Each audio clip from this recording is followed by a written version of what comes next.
Guys এটা হলো Turkish কফির বানাবার। এখন আমি তুর্কিশ কফি বানাবো, ঠিক আছে।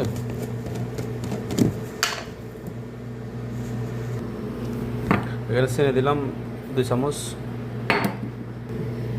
এটা হলো তুর্কিশ কফির পাউডার, ঠিক আছে। এটা দিলাম 1 চামচ। 1 চামচ একটু বেশি দিলাম।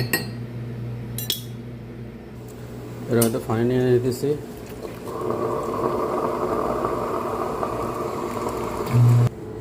এবার আমি এটা চুলাতে বসে দিলাম। লাড়ি দিতে হবে চিনি এগুলো একটু মিক্সের জন্য।